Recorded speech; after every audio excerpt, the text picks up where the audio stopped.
Hi hello friends, ఈరోజు మనం when the phone rings పాస్గా నీకు కనిపించారా, నీతో వచ్చి మాట్లాడారా అంటే తను లేదు అన్నట్టు చెప్తుంది.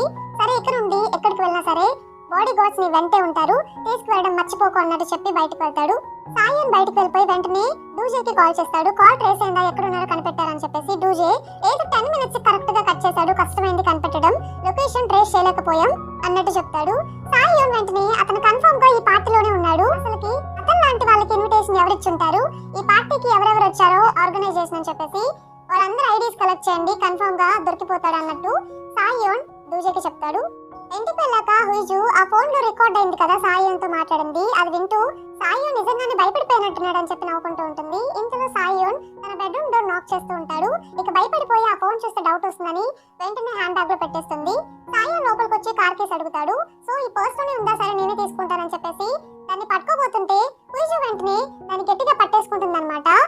ఎక్కడ మళ్ళీ ఆ పర్స్ లో ఉన్న ఫోన్ చూసేస్తాడేమని చెప్పేసి తనే కార్ కేసు తీసి సాయన్ కి ఇస్తుంది. సాయన్ ఆ కార్ కేసు తీసుకొని కిందకి వెళ్తాడు. సో కార్ కండిషన్ కూడా యాక్సిడెంట్ అయింది కాబట్టి బయట చాలా డామేజెస్ జరుగుంటాయి. కార్ లోపలికి వెళ్ళి అంతా అబ్జర్వ్ చేస్తూ ఉంటాడు. ఆ సీట్ వెనకాల నైఫ్ తో చేసిన మార్క్స్ అన్ని చూస్తూ ఉంటాడు అనమాట. అది కాస్ట్లీ కార్ కాబట్టి లోపల ఏం జరిగిందో మొత్తం రికార్డ్ కూడా ఉంటుంది. అది చెక్ చేద్దామని ట్రై చేస్తూ ఉంటే ఇంకో పక్క అప్పుడే హుయిజుకి గుర్తొస్తుంది, మర్చిపోయి ఆ కార్లో అంత రికార్డ్ అవుతుంది కదా, నేను మాట్లాడిన విషయం కూడా అయ్యే ఉంటుంది, అది కనుక చూస్తే నేను దొరికిపోతానని చెప్పేసి హుయిజు ఫాస్ట్ గా కిందకు వస్తూ ఉంటుంది. ఎలా అయినా దీన్ని ఆపాలని చెప్పేసి తన కిందకు వచ్చేసరికి సాయన్ ఆల్రెడీ కార్ దిగేసి కార్ ఇంత డ్యామేజ్ అయింది, ఇంటికి ఎలా తీసుకొచ్చావని చెప్పి క్వశ్చన్ చేస్తాడు. హుయిజు నేను ట్రక్ వాళ్ళకి కాల్ చేశాను, వాళ్ళే కార్ ని ఇక్కడ తెచ్చి పెట్టారు అన్నట్టు చెప్తుంది. అప్పుడే అటు సైడ్ ఫాస్ట్ గా ఒక అతను బైక్ రైడ్ చేసుకుంటూ వస్తూ ఉంటాడు అనమాట. సో ఎక్కడది హుయిజుకి తగ్గుతుందని చెప్పేసి వెంటనే సాయన్ హుయిజుని ఇటువైపు తీసుకొచ్చేస్తాడు గట్టిగా పట్టేసుకొని.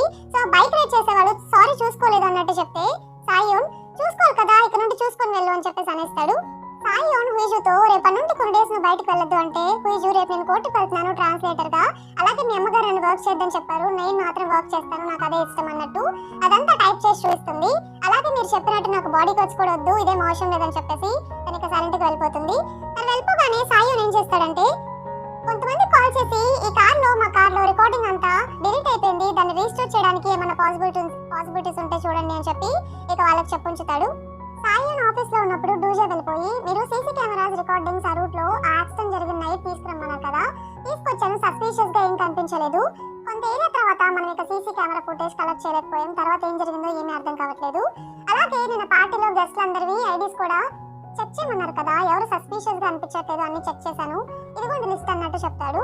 సో సాయన్ ఇప్పుడు ఏం చెప్తావు, మనకి ఏ క్లూ దొరకలేదు అంటావు అంతే కదా, ఫైనల్లీ ఏంటో మనకి ఏ క్లూస్ దొరకట్లేదు, ఇలా అయితే ఎలా అని చెప్పేసి అంటూ ఉంటాడు. అప్పుడే తనకు ఒక మెసేజ్ వస్తుంది, ఏమంటే హుయిజు కోర్ట్ సెషన్ అయిపోయింది అన్నట్టుగా. సో తన వెంటనే హుయిజు కోసం ఒక సెక్యూరిటీ టీమ్ ఏర్పాటు చేసి ఉంచుతాడు ఇంటి వరకు డ్రాప్ చేయడానికి, ఎందుకంటే మళ్ళీ తనకి ఏమైనా ప్రాబ్లమ్స్ వస్తాయని చెప్పేసి. సో ఆ సెక్యూరిటీ టీమ్ కి టెక్స్ట్ చేస్తాడనమాట సాయన్, తన కోర్ట్ సెషన్ అయిపోయింది, తన్ని ఇంటి దగ్గర డ్రాప్ చేయండి అన్నట్టుగా. సో ఆ టీం అందరూ బయట వెయిట్ చేస్తూ ఉంటారు తన కోసం. తను రెస్ట్ రూమ్ కి వెళ్తే అక్కడ బయట వెయిట్ చేస్తూ ఉంటారు. ఆ కోర్ట్ లో అటెండ్ అయిన వాళ్ళు బయట కొట్టుకుంటూ ఉంటారనమాట. సో అక్కడ వెయిట్ చేసే ఆమె హుయిజు కోసం వెయిట్ చేయకుండా అక్కడ కొట్టుకుంటున్నారని చెప్పేసి ఏదో ప్రాబ్లం ఉందని చెప్పేసి వాళ్ళని ఆపడానికి అక్కడికి వెళ్తుంది. పాపం వాళ్ళు ఆపగానే అప్పుడే వాళ్ళు హుయిజు ఏది మర్చిపోయాం కదా అని చెప్పేసి వాళ్ళు అనుకుంటారు.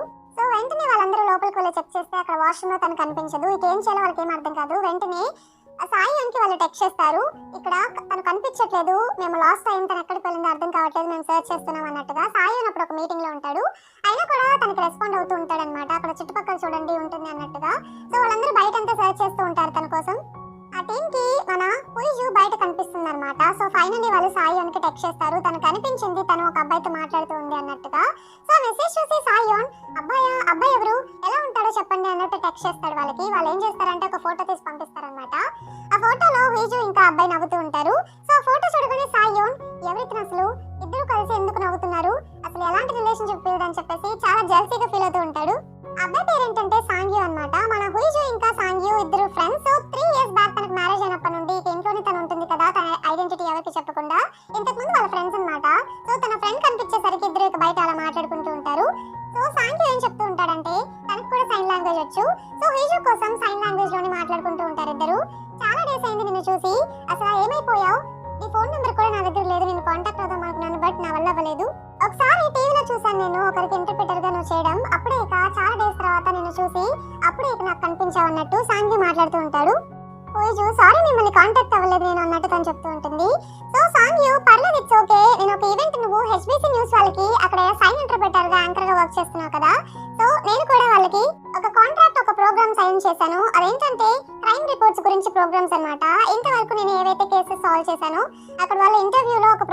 ప్రోగ్రామ్ అరేంజ్ చేశారు. ఇదిగో నా విజిటింగ్ కార్డ్ అని చెప్పేసి తన నెంబర్ కూడా తీసుకుంటాడు. హుయిజుది నెంబర్ తీసుకొని సేవ్ చేసుకుంటాడు. తర్వాత ఇక హుయిజు సరే నేను వెళ్తానని చెప్పేసి తన ఇంటికి వెళ్ళిపోతుంది. హుయిజు ఇంటికి వెళ్ళగానే వాళ్ళ అమ్మగారు కాల్స్ ఇంకా టెక్స్ట్ చేస్తూ ఉంటారు. నేను బయటే ఉన్నాను, డోర్ ఓపెన్ చేయని చెప్పేసి. డోర్ ఓపెన్ చేయగానే వాళ్ళ అమ్మగారు చాలా లగేజ్ తీసుకొచ్చి లోపలికి, నేనేం చెప్పినా నువ్వు వినవు కదా, ఎన్నిసార్లు చెప్పాను డెర్మటాలజిస్ట్ ని వెళ్ళి కన్సల్ట్ అవ్వ హాస్పిటల్ అని చెప్పేసి. అసలు వినవు, నీ కోసం కొన్ని తీసుకొచ్చాను నేనే, ఇక నువ్వు ఈ సైడ్ నుండి ప్రయత్నం చేయట్లేదు కదా అన్నట్టు. వాళ్ళ అమ్మగారు ఒక డ్రెస్ తీసుకొస్తారనమాట, నైట్ టైం వేసుకునేది. ఎందుకంటే ఎలా అయినా సరే తను ప్రెగ్నెంట్ కావాలని చెప్పేసి వాళ్ళు అనుకుంటారు. ఆ డ్రెస్ చూసి హుయిజు అసలు నువ్వు అమ్మవేనా, ఎందుకు ఇలాంటి పనులు చేస్తున్నావు అని చెప్పేసి అంటుంది. వాళ్ళ అమ్మగారు మరేం చేయమంటావు, నేను చేసే వరకు నువ్వు తెచ్చుకుంటున్నావు, నీకు మ్యారేజ్ అయినప్పుడు అసలు నీతో ఎందుకు మ్యారేజ్ అయిందో నీకు గుర్తుందా, అసలు మ్యారేజ్ అవ్వాల్సింది నీ సిస్టర్ తో, అది జరగలేదు కాబట్టి నీతో అయింది. అప్పుడు నువ్వు ఒక కండిషన్ కూడా పెట్టావు, అదేంటంటే మీ నాన్నగారిని nursing home, the best nursing home లో పెట్టాలని చెప్పేసి.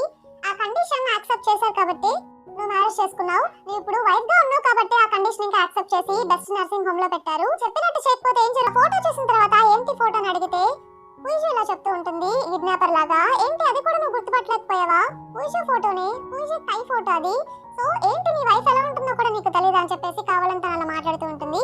సాయికి ఇంకా కోపం వస్తూ ఉంటుంది అనమాట. అది ఫేక్ ఫోటో అని నాకు క్లియర్ గా అర్థమవుతుంది, నువ్వు నాకు చెప్పాల్సిన అవసరం లేదు, నా వైఫ్ ఎలా ఉంటుందో అన్నట్టు మాట్లాడుతూ ఉంటాడు. నీ వైఫ్ ఫోటోని కూడా చూసి నీ వైఫ్ అని కూడా గుర్తుపట్టలేకపోతున్నావు కదా అన్నట్టు అంటే సాయియోన్ అది ఫేక్ ఫోటో, నేను అస్సలు నమ్మను, నాకు తెలుసు ఎలా ఉంటుందో తను అన్నట్టు చెప్తూ ఉంటాడు. సో ఇక హుయిజు కోపం వచ్చేసి డైరెక్ట్ గా ఇలా చెప్పేసింది అనమాట, కంట్రోల్ చేసుకోలేక.